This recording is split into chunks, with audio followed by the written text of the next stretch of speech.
Kita akan baca dari Roma 1 ayat 16. Ayo kita baca sama-sama. 1, 2, 3. Sebab aku karena ini adalah kekuatan Allah yang menyelamatkan setiap orang yang percaya, pertama orang Yahudi, tetapi juga orang Yunani. Roma 1 ayat 16, inilah statement atau pernyataan yang paling tegas tentang Injil itu. Kita tidak menemukan di ayat lain Injil itu siapa, apa, kekuatannya bagaimana. Ini dahsyat sekali. Yang bicara Rasul Paulus, kita tahu latar belakangnya waktu masih jadi Saulus. Dia bencinya luar biasa kepada Injil itu sendiri.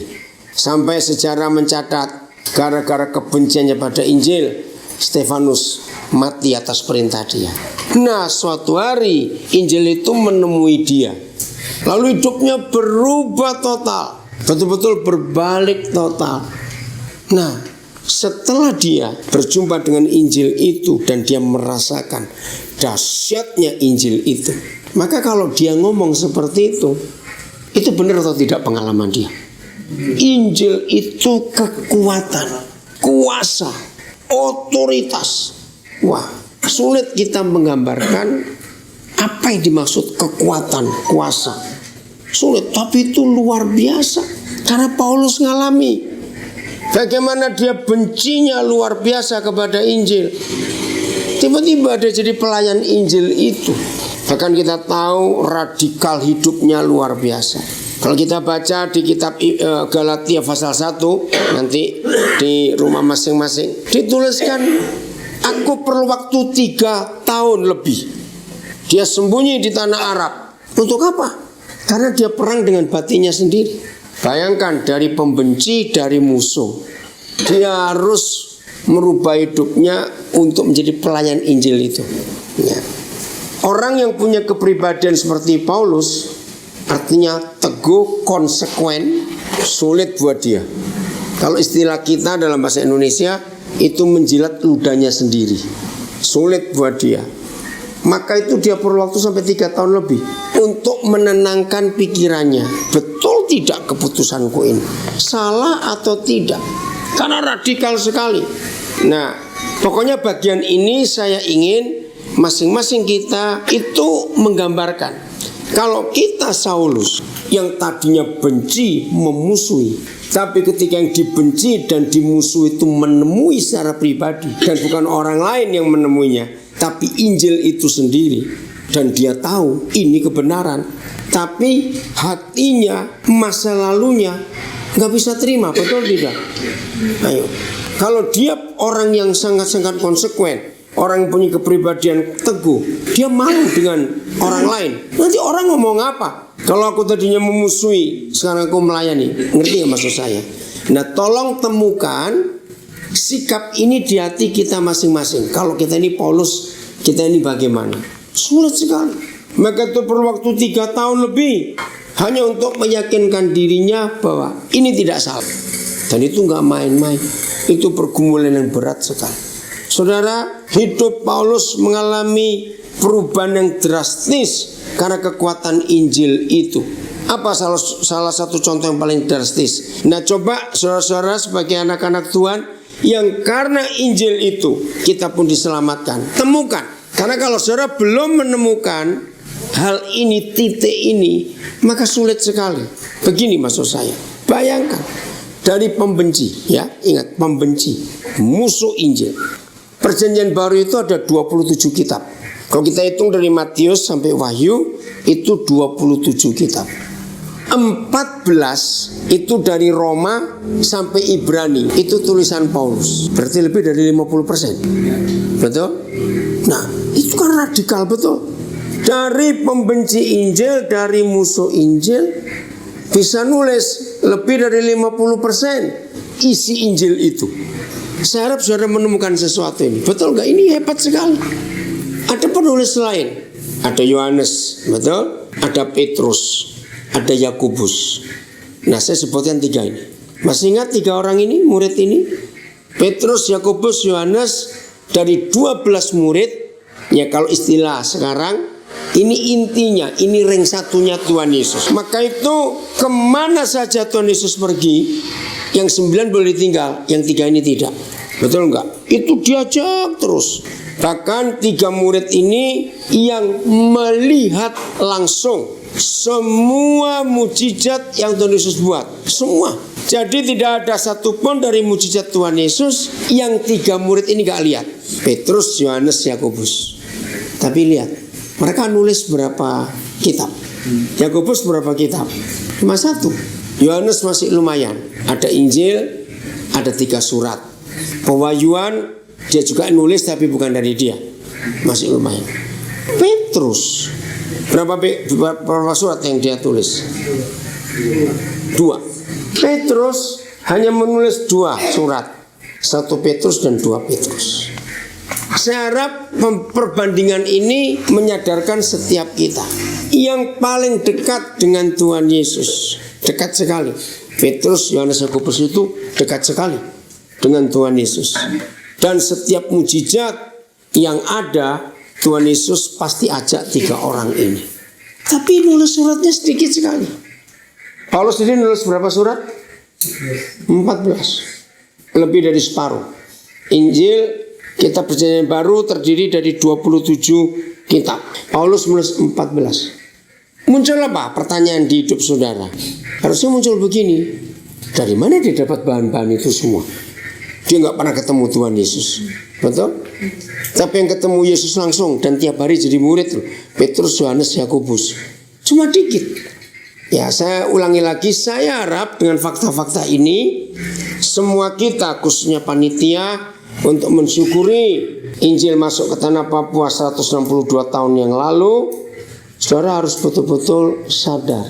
Lalu kita bandingkan dengan kita di tanah Papua yang terima Injil. Ngerti maksud saya? Kalau dibandingkan dengan hidup Saulus menjadi Paulus, hanya perlu waktu 3 tahun untuk merubah total hidupnya. Dan dia mengakui Injil itu dahsyat. Dibanding dengan kita 162 tahun ini, keadaan masih seperti ini. Ngerti maksud saya? Alkohol, perjinan, pencurian masih lebih kuat dari Injil. Desember yang lalu, tanggal berapa kita ke Momi Waren itu? Desember tanggal berapa ya? 5. Kami mengalami hal yang hampir sama di Nabire. Perjalanan kami dari Manokwari menuju ke Momi Waren. Nah, ketika mau masuk Ransiki, setelah turun dari gunung itu, sebelum pas mulai masuk ke kebun kopi gitu, saya tuh melihat tiang-tiang kok pada rebah tiang lampu ini. 1, 2 saya lihat, lah ini bukan rebah, ini dipotong.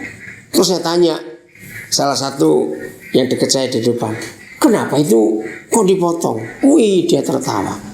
Jadi pemerintah pasang solar cell untuk lampu jalan, digergaji oleh orang-orang itu. Dirobohkan tiangnya, diambil solar cellnya. Wih, kalau saya tuh ratusan itu. Sedih sekali. Di Nabire juga begitu. Lampu jalan belum seminggu dipasang, sudah hilang. Maaf, ini hal-hal kecil.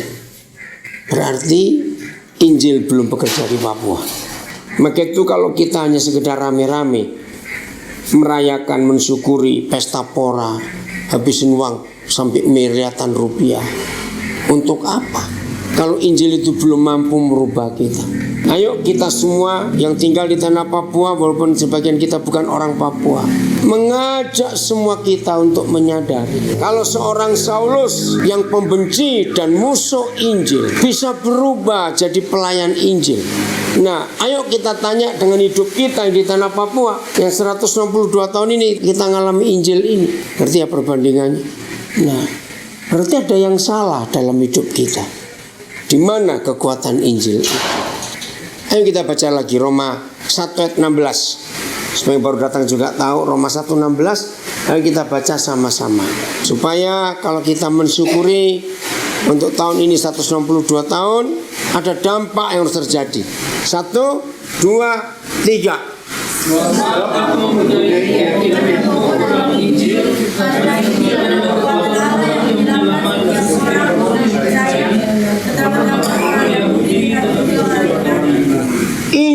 itu adalah kuasa, kekuatan Tuhan. Aku punya keyakinan yang kokoh. Mari kita tanya pada diri kita masing-masing. Saya nggak ingin jawab lewat mulut supaya kita tidak berdosa di hadapan Tuhan. Ya kalau lewat mulut kan kita pasti, oh ya saya punya keyakinan yang kokoh. Mulut dengan hati kita kan bisa beda. Nah maka itu dalam hati kita harus jujur.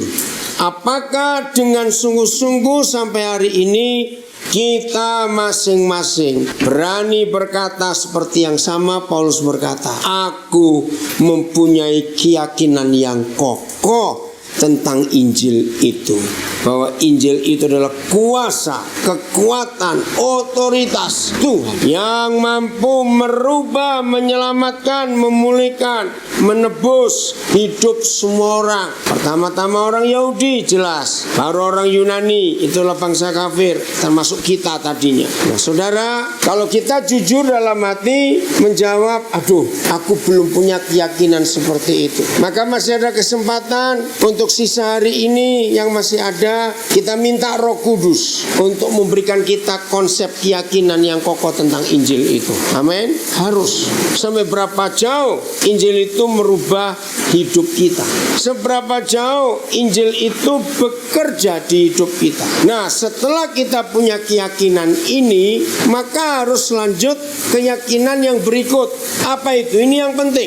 Setelah kita pribadi punya keyakinan yang kokoh tentang dahsyatnya Injil yang bisa merubah hidup orang, menyelamatkan hidup orang, dan semuanya, ini yang penting. Langkah yang berikut, sebagaimana Saulus jadi Paulus, dan apa yang Paulus alami karena kekuatan Injil itu, efeknya, impactnya, dampaknya sampai hari ini tidak? Ngerti pertanyaan saya? Iya atau tidak? Dalam hal apa? Tulisannya itu, betul? Sudah berapa ribu tahun, tapi dunia masih bisa membaca dampaknya Injil yang bekerja di hidup penjahat ini dan sampai hari ini. Maka pertanyaan yang sama dalam hidup kita. Kalau langkah pertama sudah terjadi, aku punya keyakinan yang kokoh tentang Injil itu. Itu ada di hidup kita masing-masing. Lanjutkan langkah berikut. Setelah itu dampaknya ke orang-orang di sekitarku bagaimana? Ada atau tidak? Maaf saya berkata, seandainya belum menemukan dampak itu orang-orang di sekitar kita, berarti ada sesuatu yang salah tentang Injil itu. Jadi Injil itu tidak boleh hanya stop di hidup kita, tapi harus lanjut. Amin. Karena Tuhan Yesus memberikan gambaran tentang Injil itu ada 4. Yang belum tahu harus catat, kalau enggak dihafalkan. Tuhan Yesus menggambarkan Injil itu ada 4. 1, air. Dia berkata, barang siapa percaya kepadaku, seperti yang dikatakan oleh kitab suci Yohanes 7:38, maka dari dalam hati orang itu akan mengalir aliran-aliran air hidup. Ayo kita tanya, ada nggak manusia nggak butuh air? Ayo, ada nggak manusia nggak butuh air? Enggak. Orang mati aja butuh air, apalagi orang hidup. Nah, Injil itu air hidup, berarti orang cari air itu. Nomor 2, Tuhan Yesus berkata, Injil itu terang. Akulah terang dunia, kamulah terang dunia. Betul? Tidak ada orang hidup gak butuh terang. Bukan lagi manusia, semua makhluk hidup butuh terang. Pohon-pohonan, binatang butuh terang. Nomor 3, Tuhan Yesus berkata, Injil itu garam dunia. Tidak semua orang butuh gula, tapi semua orang harus butuh garam. Betul? Jadi air, terang, garam. Yang keempat, Injil itu kasih. Tuhan itu kasih. Siapa pernah ngalami? Saya berapa kali ngalami. Anjing yang galak seperti apapun, kalau kita datang dengan kasih, dia berubah. Pernah ngalami itu enggak? Anjing saja membutuhkan kasih. Nah, saudara, inilah 4 hal yang Tuhan Yesus katakan tentang Injil. Lalu pertanyaannya, ada nggak manusia hidup nggak butuh 4 hal ini? Jawab, ada nggak manusia hidup nggak butuh 4 hal ini? Nggak ada, semua memerlukan. Nah, kembali pada langkah yang kedua tadi, berarti kalau ada kekuatan Injil yang luar biasa, yang dahsyat itu di hidup kita, maka kemanapun kita pergi, 4 hal itu harus nyata. Betul? Apa saja tadi supaya ingat? 1, air hidup. 2, terang. 3, garam. 4, kasih. Nah, kalau ada 4 hal ini, kita nggak perlu teriak-teriak. Kalau orang melihat itu ada di hidup kita, orang pasti bagaimana? Akan datang, senang, dia akan cari. Maka itu kita tidak cukup hanya berkata, oh aku percaya Injil itu kekuatan Tuhan, ini keyakinanku yang kokoh, yang bisa menyelamatkan orang-orang Yahudi, orang Yunani, dan bangsa-bangsa lain. Betul, aku yakin. Tapi setelah itu lanjutkan. Orang-orang yang ketemu saudara ada perubahan tidak? Percuma kalau orang-orang itu nggak ada perubahan setelah ketemu kita. Berarti belum ada Injil yang benar itu di hidup kita. Nah, ini yang kita rindukan terjadi di tanah Papua. Yang tahun ini akan merayakan 162 tahun. Sudah cukup lama. Tapi kita melihat kegagalan yang menyedihkan. Ini yang kita harus tahu, ada yang salah dalam hidup kita ini. Sebagai pelaku-pelaku Injil, sebagai orang-orang yang percaya tentang Injil itu, ya. Jadi kita harus lanjutkan. Kita nggak boleh stop hanya untuk diri kita sendiri saja. Harus terus melangkah. Bagaimana orang lain akan berdampak waktu mereka melihat kita atau ketemu kita. Ini kerinduan Tuhan yang harus terjadi dalam hidup kita semuanya. Amin. Kita buka pengalaman Rasul Paulus. Maka itu kalau kita membuka kitab Perjanjian Baru, maka tulisan Paulus yang paling dominan. Kita lihat Efesus pasal yang ketiga, ayat yang ke-18. Inilah dampak orang yang mengalami perjumpaan pribadi dengan Injil itu. Hidupnya luar biasa. Efesus 3 ayat 18. Apa yang dia doakan? Ayo, dia doa untuk apa? Ya, ayo baca. Baca 1, 2, 3.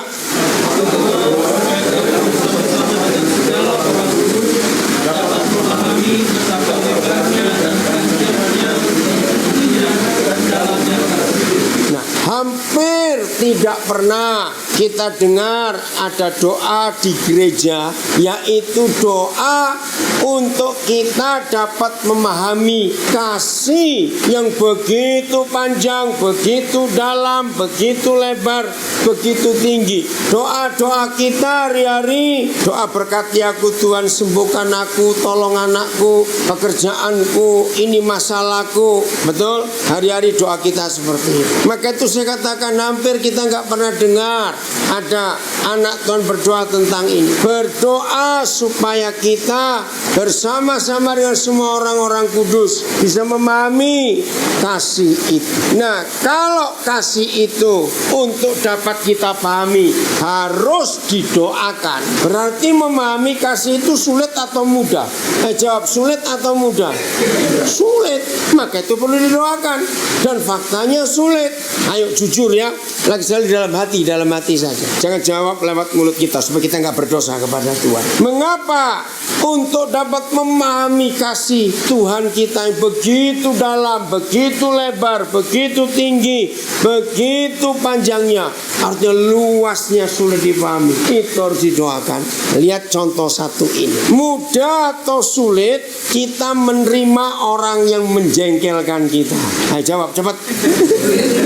Nah, itu buktinya bahwa kita belum memahami kasih itu. Ini baru yang menjengkelkan, belum yang menipu, belum yang memfitnah, belum yang macam-macam lagi. Ini baru yang menjengkelkan dulu. Ngerti maksudnya? Nah, jadi kalau kita yang sudah percaya Injil, lalu kita sudah punya Injil itu yang ada dalam 4 tadi, air, terang, garam, dan kasih, maka ada orang yang menjengkelkan kita, kita lawan dia, kita usir dia. Apa artinya Injil itu? Betul? Di mana kasih itu? Betul tidak? Tadi ini masih ada orang yang kontak saya tentang masalah dihadapi dalam pekerjaannya. Nah, kebetulan saya kenal orang ini. Saya kenal dia dari tahun 90-an di Biak. Dari Biak dia pindah ke Nabire. Nabire dia pindah ke Serui. Serui dia pindah ke Wamena. Nah, sekarang di Jayapura. Dia ngomong masalah yang sama lagi. Saya dipecat. Saya nggak ngomong panjang lebar. Maaf ya, bukan saya ngungkit. Saya bilang, ingat waktu kamu di Biak tahun 90, kamu pindah ke Nabire, kamu pindah ke Serui, kamu pindah ke Wamena, sekarang di Jayapura. Maaf saya tanya, masalahnya sama enggak? Sama. Berarti yang kurang ajar kamu, gitu aja sudah. Nah, masalahnya sama.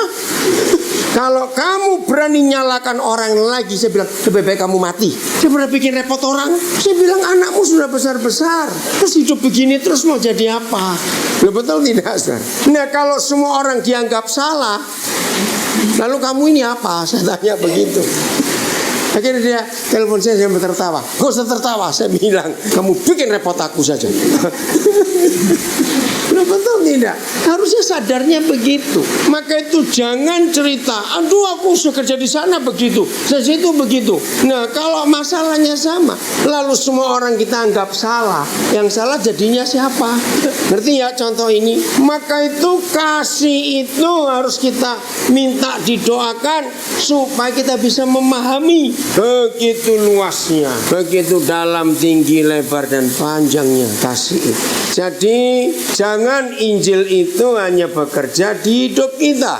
Jangan cuma cerita, oh Injil itu luar biasa buat aku, oh buat aku begini, aduh buat aku begini. Tanyakan yang berikut, orang-orang yang ketemu saudara, orang-orang yang ketemu kita, bagaimana? Maaf kalau saya berkata, jangan tersinggung ya. Sini kalau ngomong dengan orang saya nggak mau panjang-panjang. Ngapain? Masalah juga sama kok. Saya cuma tanya, umurmu berapa? Pasti orang bingung, urusannya apa dengan umur? Nah, kalau seumur sekian masih ribut terus, mau tunggu sampai umur berapa kamu berhenti ribut? Ngerti nggak pertanyaannya? Loh, betul atau tidak? Ya sudah. Harusnya kita ini makin tua makin pintar, bukan dewasa saja. Makin pintar. Sebab kita sudah punya pengalaman yang dulu-dulu. Nah, kalau makin tua makin bodoh. Kenapa kisahnya kamu tertawa? Ya toh, kalau semakin kita tua makin bodoh. Masalahnya sama terus, ribut dengan ini, ribut dengan itu. Mau sampai umur berapa? Nanti nggak pertanyaan ini. Injil itu kalau bekerja di hidup kita, Injil itu tidak pernah menyalahkan orang lain, tapi dia akan mengoreksi diri kita dulu. Namanya itulah Injil. Maka itu mulai hari ini supaya Papua ini berubah. Mari mulai dari kita yang punya Injil lebih dulu. Harus. Amin. Ayat 18. Coba baca lagi supaya kita makin yakin. Ayo 18. Efesus 3. 1, 2, 3. Aku berdoa supaya kamu bersama-sama dengan semua orang dapat memahami betapa lebarnya dan panjangnya dan dalamnya kasih Kristus. Untuk bisa memahami. Apa kata lain memahami? Mengerti. Saya pikir sudah cukup. Saya berkata terima kasih Bapak, kalau Roh Kudus menolong saya bisa memahami kasih itu yang begitu luas. Belum cukup ya, lihat ayat 19 bagian pertama. Masih berdoa lagi. Lihat 1, 2, 3.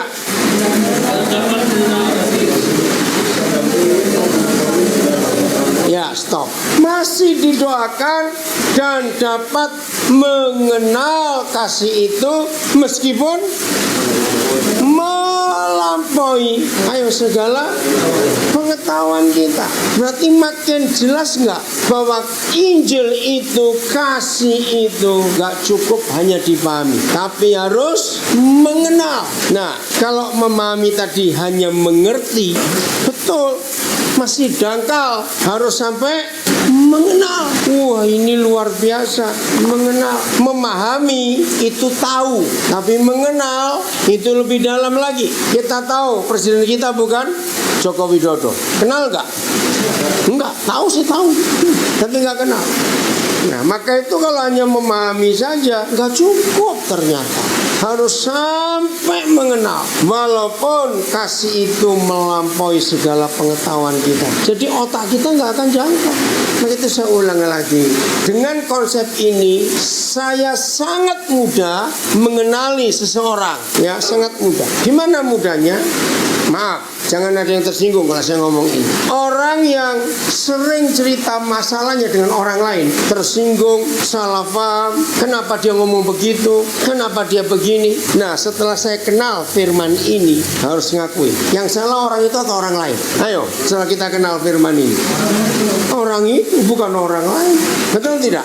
Nah, orang seperti ini akan sering pindah-pindah. Habis satu kota dikenali, ribut semuanya, pindah ke kota lain lagi. Terus begitu, nggak akan selesai-selesai. Karena belum memahami, apalagi mengenal. Belum.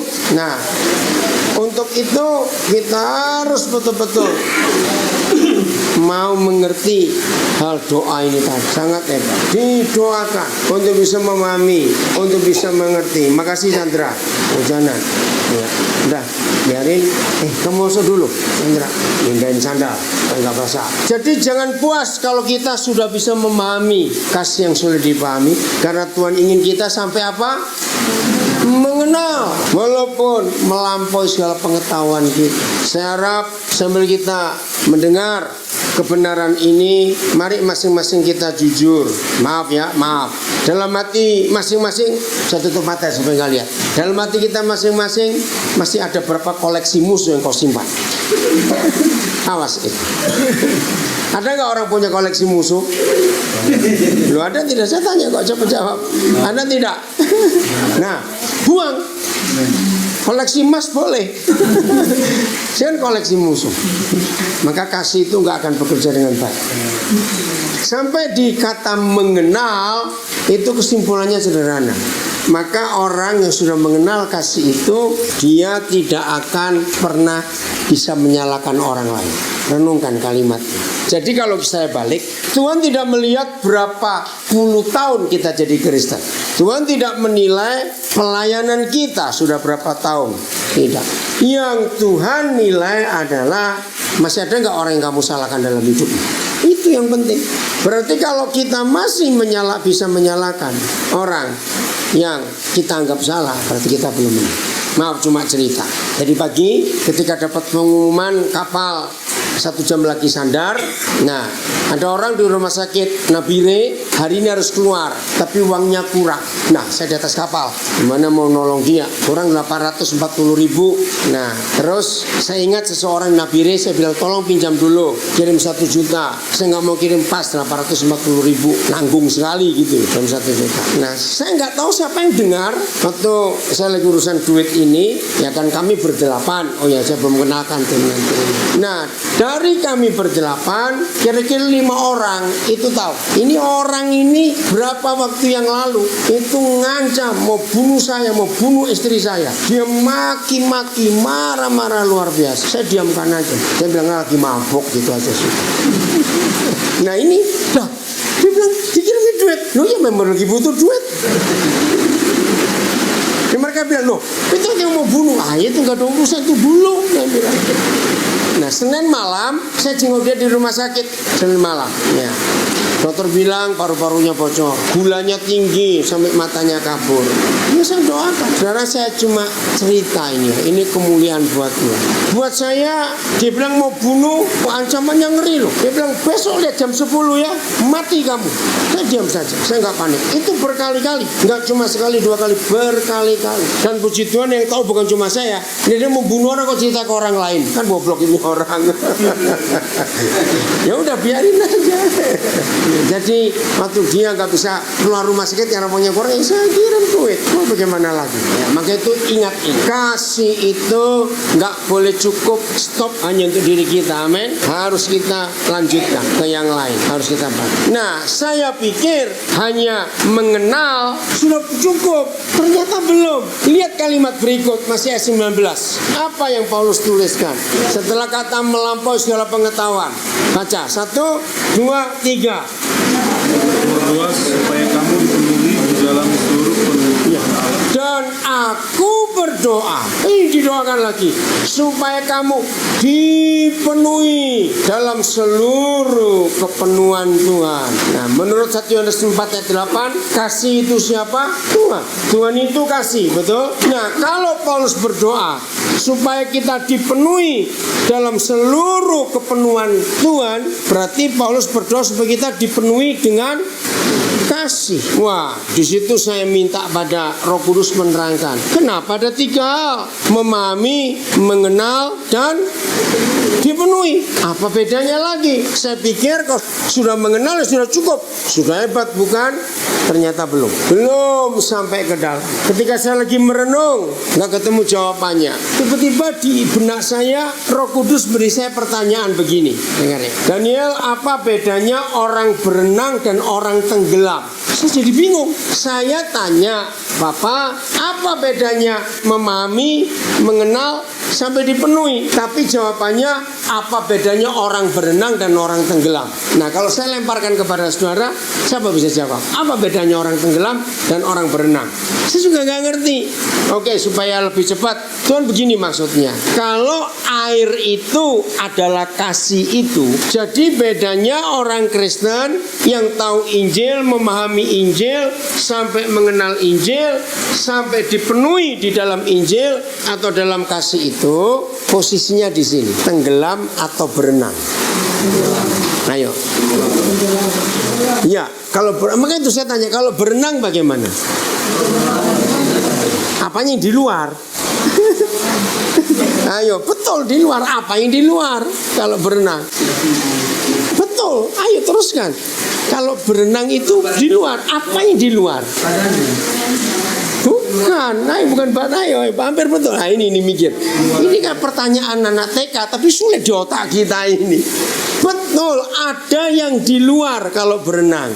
Bukan badannya, airnya di luar orang itu. Loh, betul tidak? Kalau berenang, airnya di luar orangnya. Kalau tenggelam, nah, orangnya di dalam air, airnya di dalam orang. Ayo. Ini kan TK. Ini nggak ada di sekolah teologi, nggak akan ketemu ini. Ayo mikir lagi. Kan tadi saya bilang kalau air itu adalah kasih, maka kalau kita berenang itu bagaimana, kalau kita tenggelam itu bagaimana, kan jelas. Jadi kalau berenang, siapa menguasai siapa? Hei, pelan-pelan. Kalau berenang, siapa menguasai siapa? Ya, orang menguasai kasih. Nah, itulah 99% orang Kristen. Dia yang menguasai kasih. Maka itu masih bisa benci orang. Betul tidak? Karena kasih belum menguasai dia. Dia menguasai kasih. Jadi siapa yang ngatur siapa? Ayo, siapa ngatur siapa? Dia yang ngatur Injil itu. Dia ngatur kasih itu. Maka itu masih bisa sakit hati, masih bisa kecewa. Orang yang tenggelam, berarti siapa menguasai siapa? Air menguasai orang itu. Artinya mati, tidak berdaya. Berenang itu nggak bisa hanyut, karena masih bisa melawan. Tapi yang tenggelam, hanyut sudah mati. Betul nggak, saudara? Ayo kita jujur. Masih ada 11 bulan tahun ini. Jangan diisi dengan kemarahan, kejengkelan, kebencian. Betul? Isi dengan kebenaran untuk hidup. Ayo supaya Injil itu dampaknya ke semua orang yang bertemu dengan kita. Harus begitu. Ya. Maka kalau kita membaca, mengalami surat-surat Paulus ini, hidup ini sungguh luar biasa. Jadi nanti sebelum tidur renungkan. Dari 3 hal ini, memahami, mengenal, dipenuhi. Kira-kira kita sampai mana? Orang berenang itu maksimal berapa jam sih kuatnya? Ayo, siapa yang pernah berenang? Maksimal. Saya nggak bisa berenang masalahnya. Maka itu saya nggak bisa cerita. Maksimal berenang itu berapa jam? 2 jam. Ya, 2 jam. Ya, tergantung. Yang lebih kuat bisa 3 jam. Setelah 2 jam puas, dia keluar. Ya, nak ke pasar, naik angkot, mau kemana, ya, macam-macam. Nanti pengen berenang lagi, cari lagi air, masuk lagi. Ngerti nggak ilustrasi itu? Nah, itulah kebanyakan orang Kristen. Istilahnya, oh di gereja itu enak ya. Di rumah tuh sulit tidur, di gereja kok gampang tidur ya. Nah itu dia. Maaf. Wah, berarti gereja ini obat tidur ini, enak sekali ini bisa tidur. Nah, itulah orang yang main-main dengan kasih itu, dia belum dikuasai. Tapi kalau kita sudah tenggelam, air di luar kita, air di dalam kita, kita di dalam air, air di dalam kita juga. Luar biasa. Berarti kita sudah dikuasai mutlak, ditaklukkan mutlak. Nah, jadi kalau kita memperingati Injil masuk ke tanah Papua 162 tahun yang lalu, 5 Februari 1855, Otto dan Geisler tiba, itu luar biasa. Maka dampak Injil harus nyata lewat hidup kita. Amin. Orang melihat perubahan hidup kita. Sekarang pilihan di tangan kita. Mau bagaimana? Jadi yang sampai tadi sore masih nyalakan orang, hari ini bertobat. Amin. Jangan nyalakan orang lain. Ya, dahsyat kekuatan Injil. Luar biasa. Tuhan memberkati kita semuanya. Selamat merayakan Injil masuk. Oke, ya tepuk tangan dong buat Tuhan Yesus, Tuhan kita yang ajaib itu.